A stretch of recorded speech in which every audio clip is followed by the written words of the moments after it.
Imagine, deep in the heart of what we now call Nigeria, a civilization emerges from the mists of time.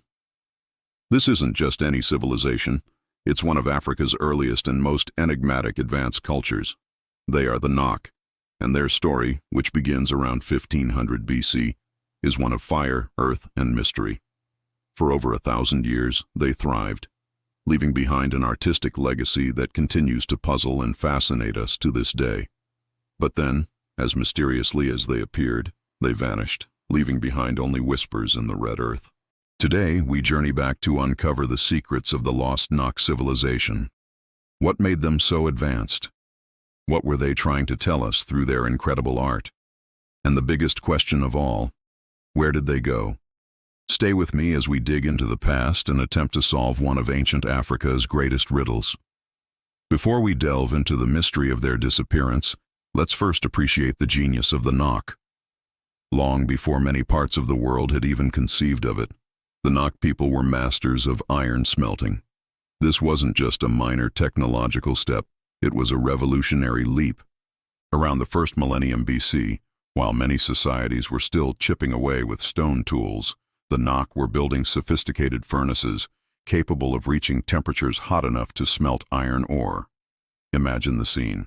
The rhythmic clang of hammers, the intense glow of the forge lighting up the night sky on the Jos Plateau. This technology gave them a tremendous advantage. They crafted durable farming tools like hoes and axes, allowing them to cultivate the land more effectively and support a larger population.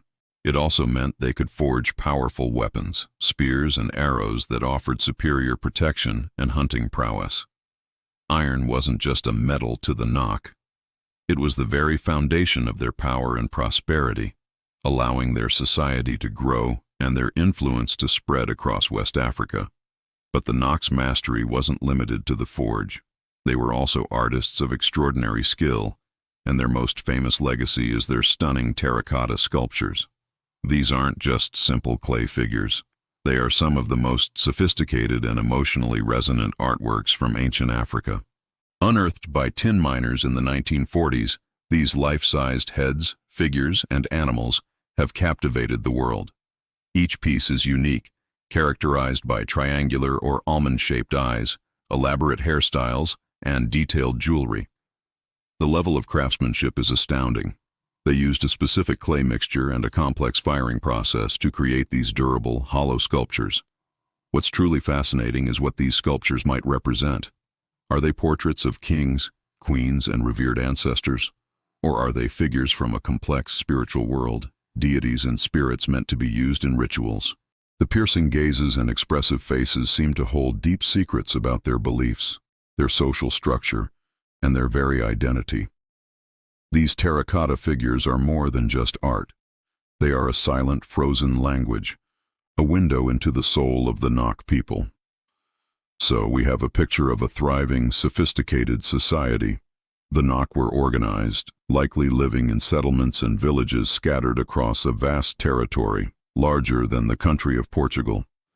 Their mastery of iron allowed them to dominate their environment, producing enough food to sustain a complex society. Their terracotta art suggests a rich cultural and spiritual life, with a clear hierarchy and specialized roles: farmers, smiths, artists, and leaders. There is evidence of trade networks connecting the Nok to other groups across the region. They were not an isolated people, but a vibrant and influential hub of culture and technology. For over a millennium, from roughly 1500 BC to 500 AD, they flourished.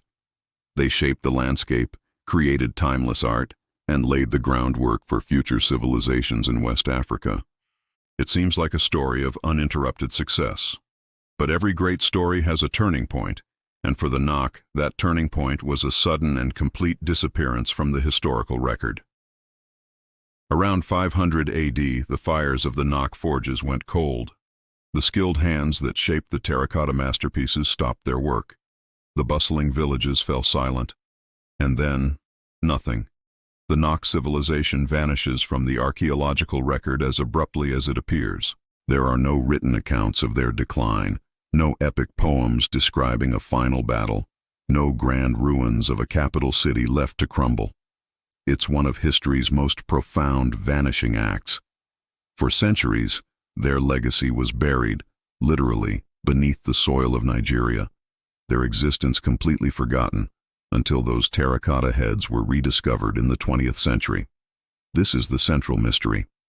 How could such a powerful and advanced culture, one that thrived for more than 1,500 years, simply disappear without a trace? It's a question that has baffled archaeologists and historians for decades. The clues are scarce, fragmented, and open to interpretation, leaving us with a collection of compelling, yet unproven theories. One of the leading theories points to a dramatic shift in the environment. The climate of West Africa has not always been stable. Scientists who have studied ancient pollen and soil samples from the region suggest that a prolonged period of severe drought may have struck around the time the Nok disappeared. A civilization built on agriculture, even one with advanced iron tools, would be incredibly vulnerable to a sustained lack of rain. Crop failures would lead to widespread famine, and the land that had supported them for generations would no longer be able to sustain the population. This kind of environmental collapse could have forced the Nok to abandon their settlements in search of more fertile lands, scattering the population until their unique cultural identity was lost, absorbed into other groups. It's a stark reminder that even the most innovative societies are ultimately at the mercy of the natural world. Was it a great thirst that silenced the Nok? Another dark possibility is the outbreak of a devastating epidemic. In a society with concentrated population centers and extensive trade networks, diseases can spread like wildfire. A new deadly pathogen for which the Nok had no immunity could have swept through their villages, decimating the population in a short amount of time. The lack of mass graves might not disprove this theory. Burial practices could have changed, or the bodies may simply not have been preserved in a way that we can find today. A society weakened by disease would be unable to farm, unable to defend itself, and unable to sustain its complex social structures. The survivors would be few and scattered, their cultural knowledge lost with the elders who perished. It's a grim scenario, but one that has played out countless times throughout human history. The silence in the archaeological record could be the echo of a society brought to its knees by an invisible enemy. Of course, we cannot rule out human conflict. The Nok's wealth and technological superiority, particularly their control over iron production, might have made them a target for rival groups. Perhaps a wave of invaders, envious of their resources or territory, swept down upon them. A protracted war could have exhausted their resources and manpower, leading to a collapse. However, archaeologists have found little direct evidence of widespread warfare, such as fortified settlements or layers of ash and destruction that would signify a violent end. It's also possible the conflict was internal. As societies grow, they can become victims of their own success, leading to internal strife, civil war, or a breakdown of social order. Perhaps the very power structure that the Nok had built eventually crumbled from within, leading to a dispersal of its people and the end of their unified culture. Perhaps the answer isn't one single event, but a combination of all these pressures. Imagine a society already weakened by years of drought and dwindling food supplies. Then add a devastating epidemic that sweeps through the malnourished population. Finally, picture this weakened and fragmented society facing pressure from invading neighbors. It's a perfect storm scenario, where multiple crises converge to deliver a final, fatal blow. No single catastrophe might have been enough to destroy them, but together, they created an inescapable spiral of decline. This multi-cause theory is often favored by historians because it reflects the complex reality of how civilizations typically fall. The end was likely not a single dramatic event, but a slow, agonizing process of disintegration over several generations until the last embers of Nok culture finally faded away. Their story serves as a powerful lesson in the fragility of civilization. The legacy of the Nok did not completely vanish, however. It echoes through the ages.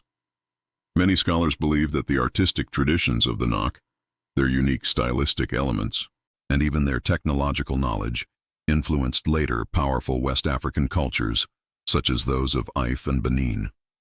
The famous bronze heads of Ife, created centuries later, show stylistic similarities to Nok terracotta, suggesting a continuous artistic heritage. The Nok may have disappeared as a distinct political or cultural entity, but their people, their genes, and their ideas likely survived. They may have migrated and integrated into other communities, carrying their knowledge of art and metallurgy with them. So in a way, the Nok never truly vanished. They transformed, planting the seeds of their genius in the fertile ground of West African history, seeds that would blossom into the great civilizations that followed. Their legacy isn't just in the artifacts they left behind, but in the cultural DNA of Nigeria and beyond. The story of the Nok is a captivating puzzle with many missing pieces. They were pioneers of the Iron Age in Africa, brilliant artists, and the architects of a complex society that was centuries ahead of its time. Yet, their final chapter remains unwritten, lost to the sands of the Jos Plateau. Was it climate change, disease, invasion, or internal collapse? Or did their descendants simply walk away, carrying their culture with them to new homes? Perhaps the answers are still out there, buried beneath our feet, waiting for the next discovery to shed light on this incredible mystery. The silent, staring eyes of the terracotta heads continue to challenge us, guarding the secrets of their creators. Thank you so much for joining me on this journey into the past. What do you think happened to the Nok? I'd love to read your theories and ideas in the comments below. If you enjoyed this exploration of ancient mysteries, please hit that like button and subscribe for more adventures into history. Until next time, stay curious.